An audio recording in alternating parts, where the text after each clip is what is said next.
Dear student, आज हम topic शुरू करने जा रहे हैं बीकॉम फर्स्ट ईयर के फाइनेंशियल अकाउंटिंग से हायर परचेज सिस्टम। आज हम पहले हायर परचेज सिस्टम की थ्योरी के बारे में डिस्कस करेंगे।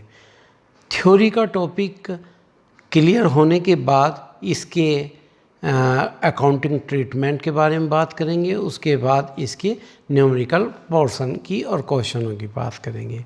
तो स्टूडेंट, आइए स्टार्ट करते हैं हम हायर परचेज सिस्टम।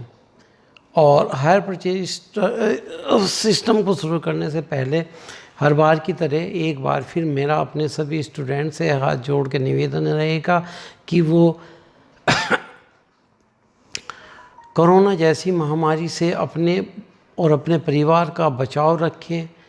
और जैसे कि आप सभी जानते हैं, इसने एक महामारी का रूप ले लिया, तो इससे हम सभी का यह कर्तव्य बनता है कि इससे अपने आप को बचाएं और अपने समाज को, अपने आसपास को, सभी को जागरूक करें।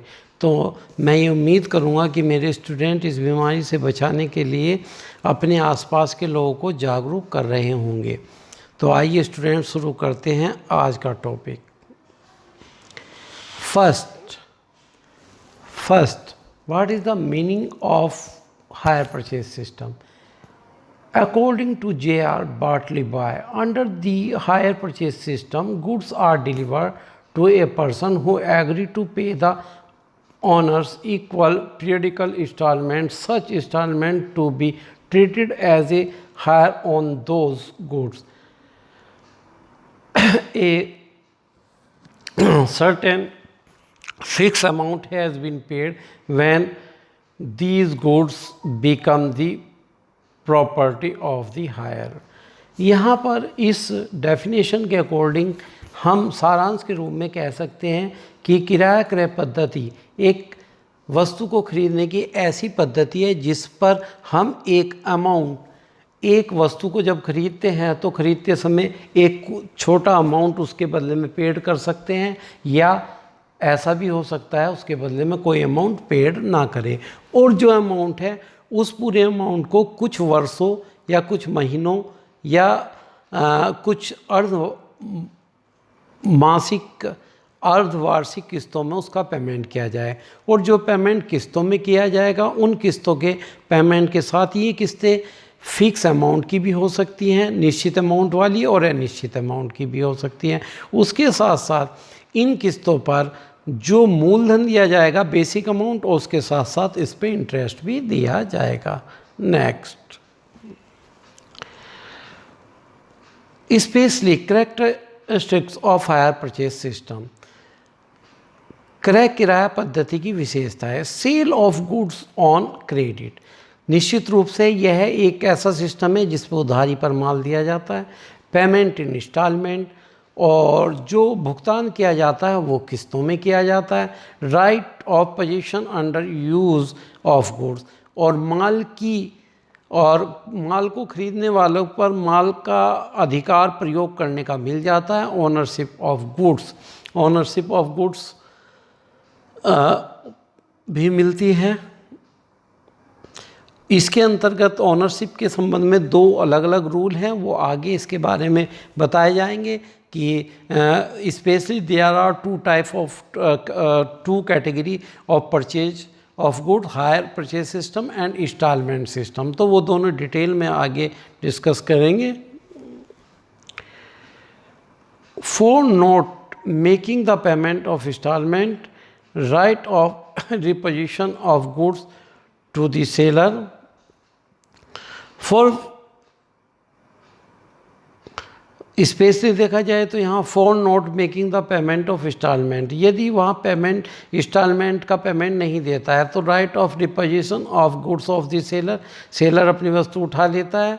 For future of received installment, जो इंस्टॉलमेंट प्राप्त हो गई उनको जब्त कर लिया जाता है। Rights of receiving the outstanding installment, और आउटस्टैंडिंग इंस्टॉलमेंट को लेने के लिए वो रिकवरी कर सकता है। For not making the payment of installment, and next, हाँ, responsibility of maintenance of goods in good conditions, responsibility for repair, no rights to sell or place the goods. These are the especially. And now here is, what are the advantages of hire purchase system? तो specially there are 3 condition में हम बांट सकते हैं इनको, advantages to buyer, advantage to seller and advantages of society. यदि बात करें कि हायर परचेज सिस्टम के फ़ायदे किस किस को है, तो यहाँ हम फ़ायदे क्रेता को, विक्रेता को और समाज, तीनों ही कंडीशन में इसके फ़ायदे होते हैं। आइए इसके फ़ायदे की बात हम करते हैं। एडवांटेजेस टू बायर, सबसे पहले बात करते हैं एडवांटेजेस टू बायर, बायर को प्राप्त होने वाले फ़ायदे।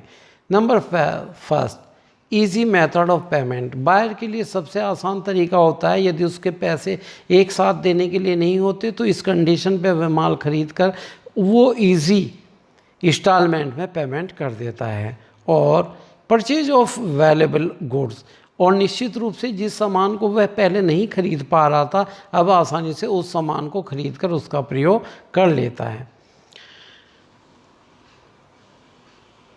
एनकरेजमेंट ऑफ सेविंग्स, निश्चित रूप से सेविंग भी होती है। फ्री रिपेयर, और इस कंडीशन और इस प्रकार से वस्तु खरीदने में यहाँ पर बायर को सेलर द्वारा वस्तु की एक टाइम लिमिट तक मरम्मत की सुविधा भी दी जाती है। तो ये कुछ फ़ायदे हैं जो एक परचेजर को हैं। स्पेशली सबसे मुख्य फ़ायदा तो यही है कि कम पैसे होने पर भी वह वस्तु को तुरंत प्राप्त कर सकता है।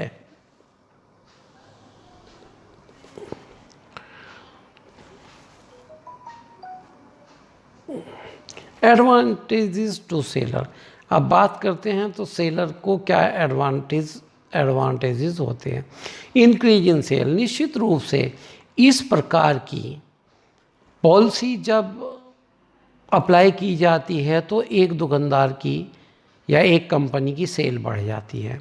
निश्चित रूप से भारत जैसे देश में जहाँ पर 2/3 जनसंख्या मध्यम वर्गीय जनसंख्या की श्रेणी में आती है और जहाँ पर रहने वाले लोगों की इनकम इतनी नहीं है कि वो कुछ संपत्तियों को एक साथ पूरा पेमेंट दे करके खरीद सकें, तो ऐसे देश में यदि किसी कंपनी को अपनी सेल बनाए रखनी है तो निश्चित रूप से वो हायर परचेज का सहारा ले सकती है। और हायर परचेज सिस्टम के अंतर्गत एक कंपनी की सेल आसानी से बढ़ जाती है। तो सबसे पहला एडवांटेज टू सेलर को जो है वो इंक्रीज इन सेल है। नेचुरल है इंक्रीज इन इनकम, इसमें भी कोई नई बात नहीं है कि जब एक दुकानदार की सेल बढ़ रही है तो निश्चित रूप से उसकी इनकम भी बढ़ेगी। इजी रियलाइजेशन ऑफ इंस्टॉलमेंट, यहाँ इंस्टॉलमेंट में सामान बेचकर चूँकि सामान के साथ साथ ओनरशिप का अधिकार नहीं दिया जाता है, तो यहाँ पर इसीलिए विक्रेता को इंस्टॉलमेंट पे पैसा आराम से मिलता रहता है। Close relation between buyer and seller, और निश्चित रूप से जब एक वस्तु खरीदी और बेची जाती है तो इससे सेलर और परचेजर के बीच में अच्छे रिश्तों की शुरुआत होती है। जब अच्छे रिश्तों की शुरुआत होती है तो निश्चित रूप से सेलर को भविष्य में और अधिक सेल मिलने की संभावना होती है और परचेजर भी अपने जानकार लोगों में जो अभी तक उन वस्तुओं को नहीं खरीद पा रहे थे धन के अभाव में, इस पॉलिसी को बताकर उस दुकानदार के द्वारा वस्तु को खरीदवा सकते हैं। तो यहाँ हम कह सकते हैं कि एक close relation between buyer and seller बन जाते हैं। And possibility of sale to other goods, निश्चित रूप से ये बात हम कह ही चुके हैं, जब अच्छे रिश्ते जन्म लेते हैं तो निश्चित रूप से विक्रेता को ये भी आशा रहती है कि उसकी सेल और भी ज़्यादा बनेगी, और क्रेता को भी जब एक वस्तु खरीद लेता है और आसानी से उसकी किस्तें देता रहता है और उसे कोई प्रॉब्लम नहीं आती, तो वो अन्य और महत्वपूर्ण संपत्तियों को भी खरीदने की इच्छा रखता है और आसानी के साथ उन्हें खरीद लेता है।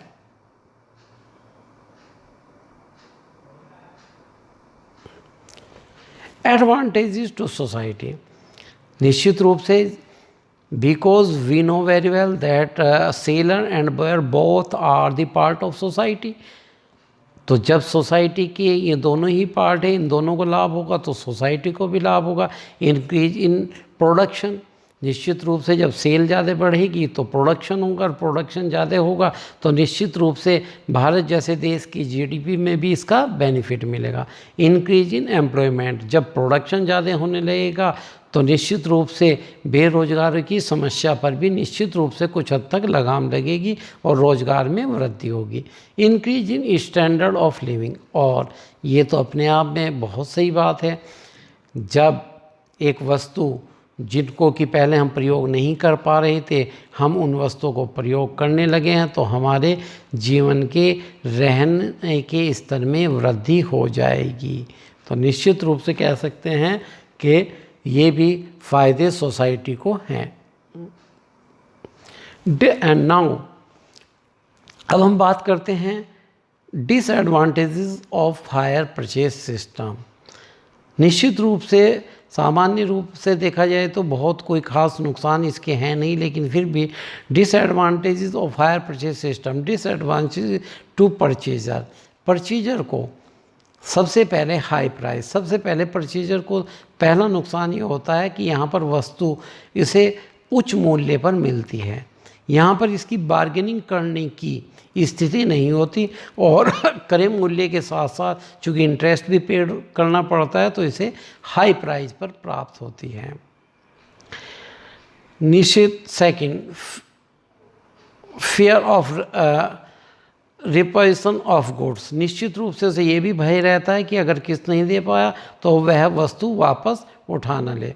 परचेज ऑफ अननेसेसरी गुड्स, निश्चित रूप से जब हमें किस्तों पे माल मिलने लगता है और आसानी से प्राप्त हो जाता है तो हम उन चीज़ों का भी क्रय करने लगते हैं जो हमारी आवश्यक नीड नहीं है। That's mean we purchase the goods of unnecessary need types of good, हम ऐसी तरीके का माल खरीदना शुरू कर देते हैं जो हमारी आवश्यकता ना हो। तो एक हमें फजूल खर्ची की आदत भी पड़ जाती है, तो इन चीज़ों पे भी हमें रोक लगाना होगा। नो ओनरशिप ऑफ गुड्स की ओनरशिप हमें इसमें नहीं मिल पाती, यह तभी मिल पाती है जब हम आखिरी किस्त जमा कर देते हैं, तो ये भी इसका एक डिसएडवांटेज है।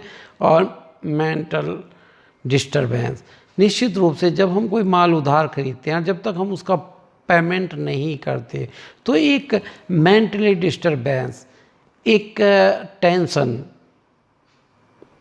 परचेजर को हमेशा लगी रहती है जब तक कि उसका फुल पेमेंट ना हो जाए। तो ये कुछ ऐसे डिसएडवांटेजेस हैं जो हायर परचेज सिस्टम के साथ साथ निश्चित रूप से हमारे साथ बने रहते हैं।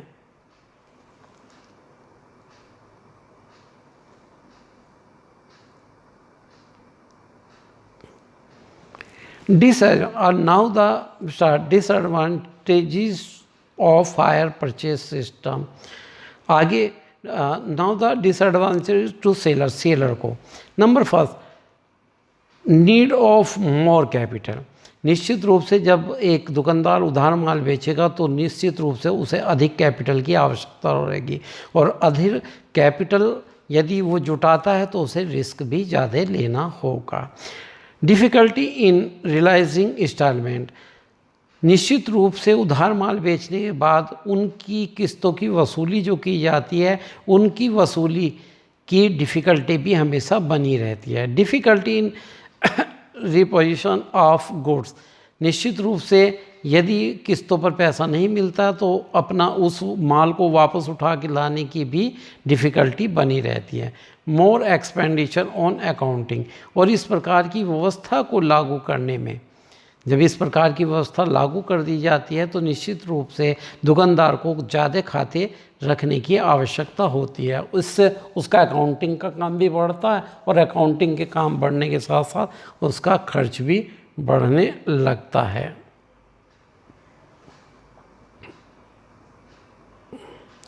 Hire purchase percent and now, और अगर अब हम बात करते हैं कि what is the meaning of hire purchase price. तो ध्यान देखें, हायर परचेज प्राइस इक्वल जो होता है वो cash price plus total interest equal to hire purchase price. Total hire purchase price में दो अमाउंट जुड़ी होती हैं, एक तो टोटल कैश प्राइस और टोटल इंटरेस्ट। ये टोटल इंटरेस्ट इस बात पर डिपेंड करता है कि आपको अपनी किस्तें कितने समय के अंदर देनी है। जितनी ज़्यादा अधिक समय में आप अपनी किस्तें भुगतान करेंगे उतने ही अधिक समय का ब्याज आपको देना पड़ेगा। तो निश्चित रूप से जितने कम समय की इंस्टॉलमेंट होगी उतना ही इंटरेस्ट भी कम होगा। तो इसीलिए cash price plus total interest equal to total hire purchase price. And now necessary accounts in the book of hire purchase. And now we know very well there are two persons involved in hire purchase system. Number first is hire purchaser and number second is hire vendor या hire seller. तो higher purchaser के यहाँ कौन कौन से account बनाए जाते हैं, उसमें स्पेशली हायर परचेजर जो अकाउंट बनाता है सबसे पहले एसेट्स अकाउंट। हायर परचेजर जो एसेट्स खरीदता है उस एसेट्स का अकाउंट बनाता है, वेंडर का अकाउंट बनाता है, इंटरेस्ट का अकाउंट बनाता है, डेप्रिसिएशन का अकाउंट बनाता है। उसके साथ साथ यदि देखा जाए तो डेप्रिसिएशन के साथ साथ प्रॉफिट एंड लॉस अकाउंट भी बनाकर देख लेता है, क्योंकि प्रॉफिट एंड लॉस में डेप्रिसिएशन और इंटरेस्ट दोनों ही ट्रांसफ़र किए जाते हैं पीएल अकाउंट में। तो इसीलिए ये मुख्य रूप से जो अकाउंट बनाता है assets account, vendor account, interest account, depreciation account और पीएल अकाउंट बनाए जाते हैं। पेपर में यदि आपसे पूछा जाए कि कुछ स्पेशली अकाउंट के नाम दिए जाएं तो वही बनाएंगे, नहीं तो ये जो चार अकाउंट जो आपके सामने शो किए गए हैं इन चार अकाउंट को ही आप बनाएंगे। And now necessary account in the books of vendor. अब वेंडर के यहाँ मुख्य रूप से कौन कौन से अकाउंट बनाए जाते हैं। स्पेशली सबसे पहले वेंडर हायर परचेजर का अकाउंट बनाएगा, हायर परचेजर का अकाउंट बनाएगा, इंटरेस्ट अकाउंट बनाएगा, ट्रेडिंग अकाउंट बनाएगा, हायर सेल्स अकाउंट बनाएगा। तो निश्चित रूप से अगर पेपर में कुछ ना कहा जाए तो ये चार अकाउंट तो बनाने ही, ये चारों अकाउंट बनाने चाहिए। और लेकिन मुख्य रूप से यदि कहा जाए तो हायर परचेजर और इंटरेस्ट अकाउंट बनाया जाता है। तो यहाँ पर ये अकाउंट्स भी बनाए जाएंगे। और इसके साथ साथ स्टूडेंट्स को ये ध्यान रखना होगा कि पेपर में यदि अकाउंट्स बनाने के लिए कहा जाता है तो केवल अकाउंट्स ही बनाएंगे। जर्नल एंट्री कहा जाता है तो जर्नल एंट्री करेंगे। जर्नल एंट्री भी दोनों के यहाँ पास की जाती है। Journal entry in the book, journal entry in the ledger, journal entry in the books of hire vendor और journal entry in the book of hire purchaser. तो दोनों के यहाँ जर्नल एंट्री भी होती हैं और अकाउंट भी होते हैं। तो जो भी पेपर में कहा जाएगा उसको ही किया जाना चाहिए। तो आइए आगे देखते हैं।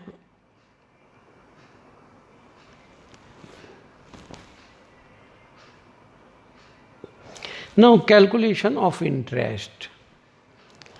यहाँ पर इंटरेस्ट कैलकुलेट करने के लिए निश्चित रूप से एक एनालिसिस टेबल बनाकर देखी जाती है। एनालिसिस टेबल बनाने के लिए हम आगे इस टॉपिक में न्यूमेरिकल पोर्शन जब आपके साथ डिस्कस करेंगे तो उसमें बताएंगे। इसमें निश्चित रूप से पर्टिकुलर इंस्टॉलमेंट जो इक्वल होती है वो कैश प्राइस होती है। Amount of instalment excluding interest, amount of interest और amount of instalment including interest. तो इंस्टॉलमेंट जो होती है वो अमाउंट ऑफ इंटरेस्ट और कैश प्राइस इन दोनों को मिलकर बनती है। तो यहाँ पर ये ध्यान रखेंगे कि every installment equal to cash price plus interest till date equal to installment. तो स्टूडेंट, आपने यहाँ पर देखा, आज हमने आपके साथ ये डिस्कस किया है theory of hire purchase system. Next video में हम आपके साथ एनालिसिस टेबल और जर्नल एंट्री के बारे में डिस्कस करेंगे। उसके बाद हम इंस्टॉलमेंट के बारे में डिस्कस करेंगे और उनकी जर्नल एंट्री के बारे में डिस्कस करेंगे। तो स्टूडेंट, आप इस टॉपिक को ध्यानपूर्वक तैयार करते रहिए। Okay, thank you students.